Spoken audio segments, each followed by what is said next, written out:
fine. I mean, that sucks for them, but at least I can go home. And then the flight attendant said, you know what? Screw you. Put us in jail if you have to. We're not going back to work. Yeah, wow.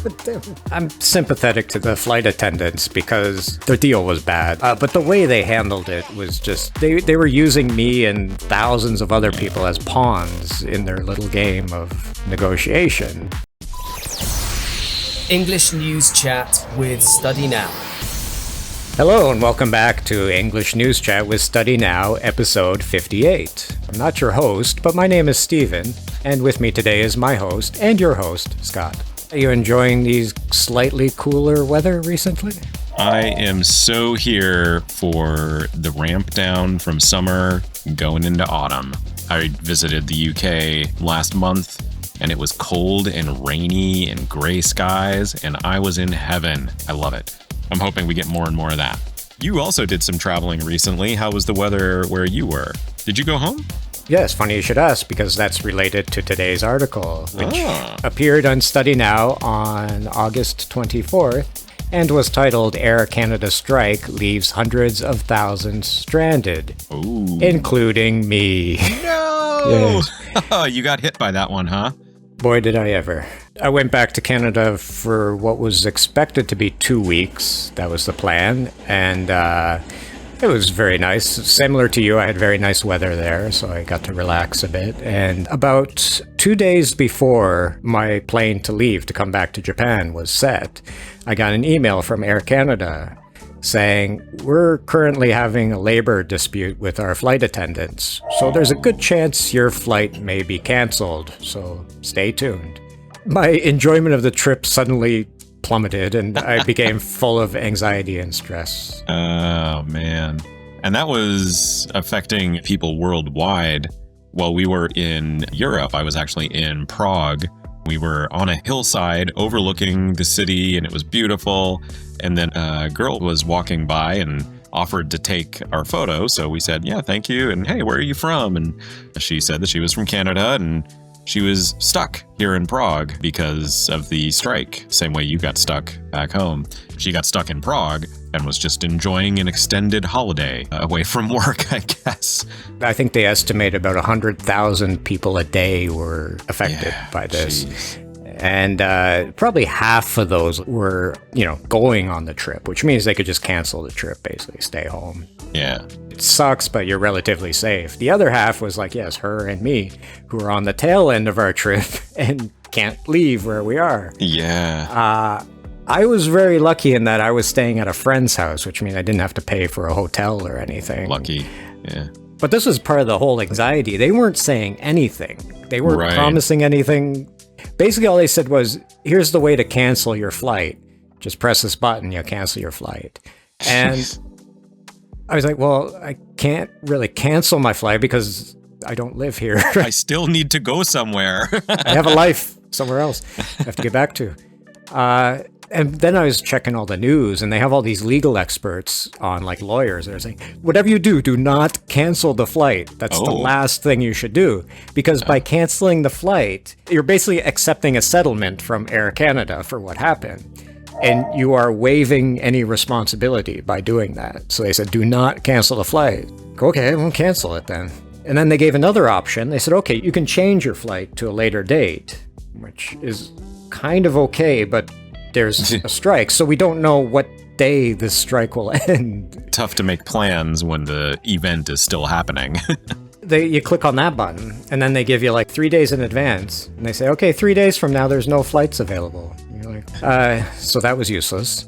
Obviously, I tried Japanese Airlines, JAL, but they don't have any direct flights. The best flight I could find to get back is to fly from Toronto to Los Angeles to...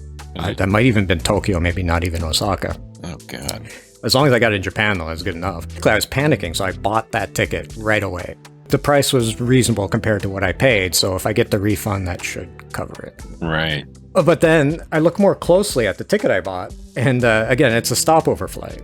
So the flight from Toronto to Los Angeles is AirCanada. No! Every time you think you're out, they pull you back in. So I have to call JAL now and I ask, so what happens if Air Canada is on strike? And so JAL says, well, we'll do our best to put you on another flight. But if we can't, you will have to find another flight to Los Angeles to get back to Japan. Oh my God, what a nightmare. I'm like, oh my God. So I go back and check Air Canada. And for some reason, on that same day, I think it was like August 21st, Air Canada was taking reservations to go back to Japan, which was odd because they were on strike. But I'm like, okay, whatever. Yeah. I'll just book a flight with them instead. It's the direct flight. It's easier. Either way, I'm screwed if Air Canada doesn't work. But at least if I stay in the realm of Air Canada, that should be safer.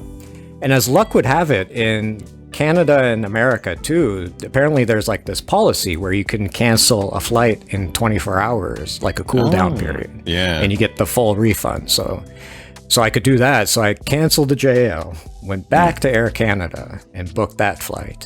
And then I just waited as this strike unfolded and all the drama of like the government was forcing the attendants to go back to work. I was like, okay, fine. I mean, that sucks for them, but at least I can go home. Yeah. And then the flight attendant said, you know what? Screw you. Put us in jail if you have to. We're not going back to work. Yeah, like, wow. God damn it. Of all the times to take a principled stand, Jesus. Yeah. I mean, I'm sympathetic to the flight attendants because their deal was bad. They were not getting paid as much as they should be. Yeah. Absolutely, 100%. But the way they handled it was just, they were using me and thousands of other people as pawns in their little game of negotiation. I don't really appreciate that, so I'm not full of love for the flight attendants either. At the same point, I mean, that is the power of striking and of unions, right? Is the fact that it does impact people and businesses, and like they don't wield it lightly, but if they are backed into a corner, like what choice do they have, I guess? Yeah, but for example, like if you're a supermarket employee and you go on strike, you close down the supermarket. Okay, I can go to another supermarket. Yeah. If they close down an airline, especially something like Air Canada, I mean, America, you have like many options. Even Japan, they have options. But Canada, there's not many options there. Right.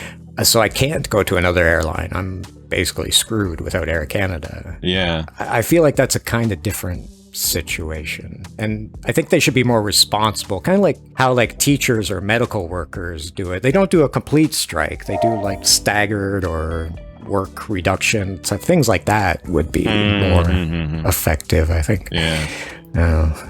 Or Air Canada could have also just been like, all right, fine, we're going to pay our people for the work they're doing. I mean, look, Air Canada is easily the number one villain in this story, no question at all.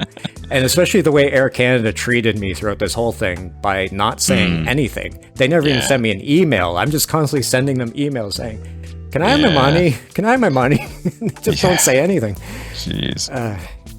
Well, I am sorry to hear that one of our news articles affected you personally and so stressfully. That does not sound like a fun way to end your summer holiday. Well, I mean, it all worked out, at least in the end. For more stories like this, check out our English news app, StudyNow, and our quiz app, American Dream. Thanks for listening.